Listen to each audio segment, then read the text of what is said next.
The term woke has undergone a remarkable transformation in American discourse, shifting from a call for awareness among Black communities to a loaded political weapon.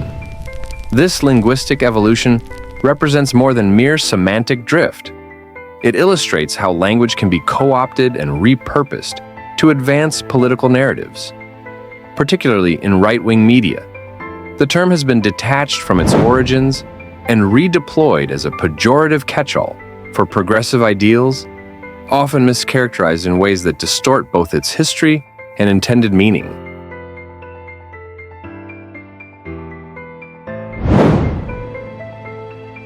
The word woke originated in African American vernacular English as a straightforward call to stay awake to the realities of racial injustice.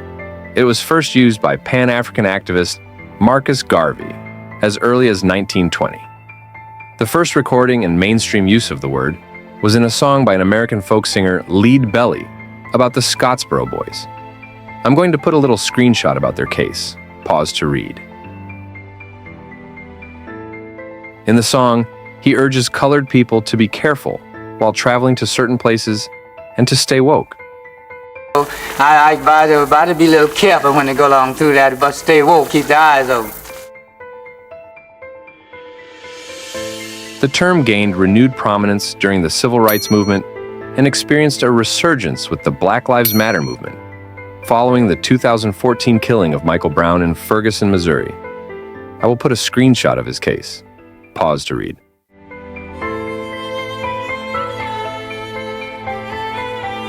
In its original context, being woke meant maintaining awareness of systemic inequalities and injustices affecting Black communities. It was a call to consciousness, an acknowledgement that systemic racism requires constant vigilance. The hashtag #StayWoke became a digital rallying cry for those advocating for racial justice.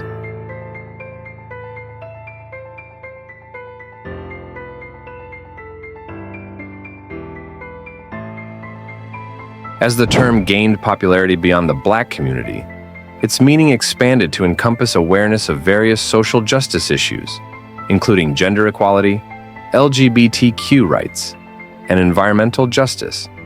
This broader application maintained the spirit of the original usage, a call to recognize and address systemic inequalities, but applied it to a wider range of causes.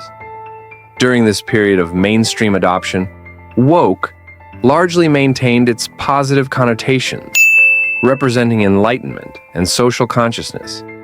It was embraced by progressives as shorthand for being alert to social inequities and committed to addressing them.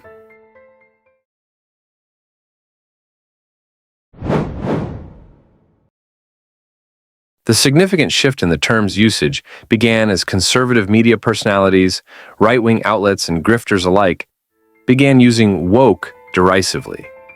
This recharacterization divorced the word from its historical context and recast it as symbolic of what they portrayed as excessive political correctness, identity politics, or liberal overreach. Several patterns emerged in how these types of media mischaracterizes woke consciousness. A movie having a female lead or a person color as a lead or a gay couple would be considered woke. A game having normal-looking women and not overly sexualized characters is also considered woke. Embracing different body types in magazines, and for some of the grifters, seeing someone on screen that isn't a straight white male is considered woke.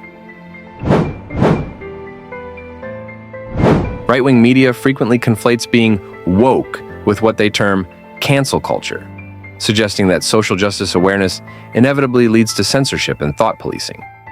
This mischaracterization frames the pursuit of inclusion and accountability as fundamentally opposed to free speech, rather than acknowledging that calls for accountability can coexist with robust expression.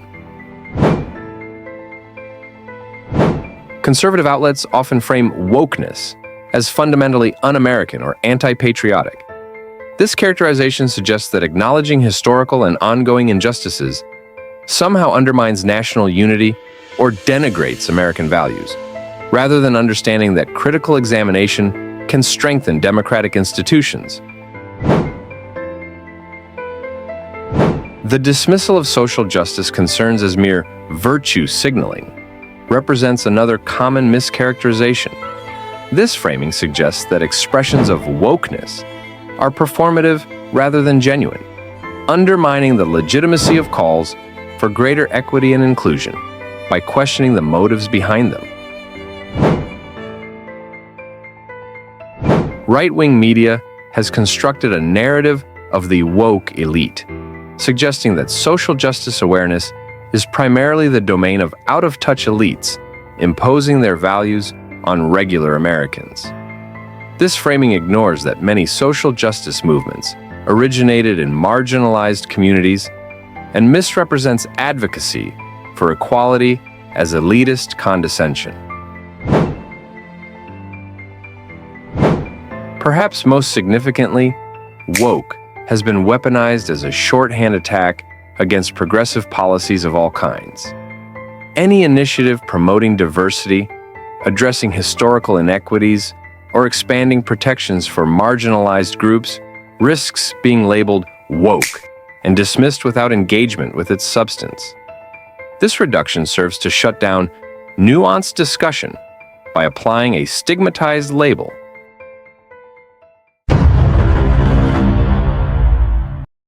The mischaracterization of woke has evolved beyond rhetorical strategy into what might be called an anti-woke industry.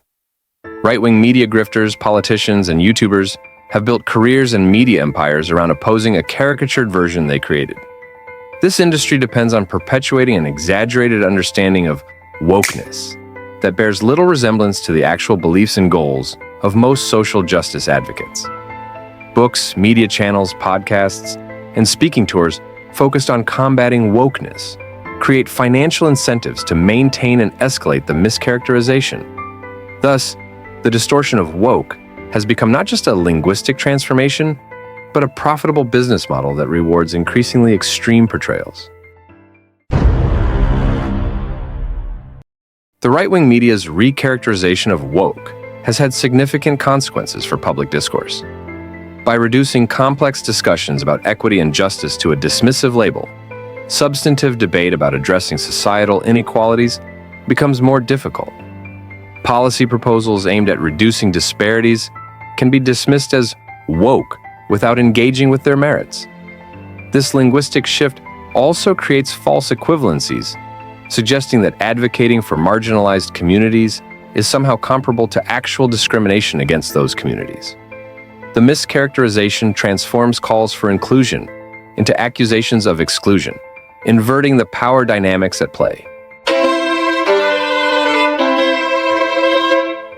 The journey of woke from a term of awareness in marginalized communities to a right-wing pejorative demonstrates how language can be co-opted and weaponized in service of political agendas. By detaching the word from its historical context and redefining it to stand for a caricature of progressive values, right-wing media has created a powerful rhetorical tool that sidesteps engagement with the substance of social justice concerns. This linguistic transformation serves to obscure rather than illuminate the issues at stake. Recognizing how woke has been mischaracterized helps us understand the mechanisms by which political discourse becomes polarized and oversimplified.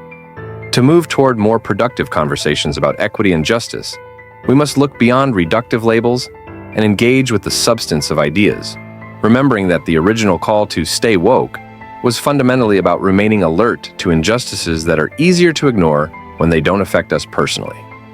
If you've reached this far into the video, thank you.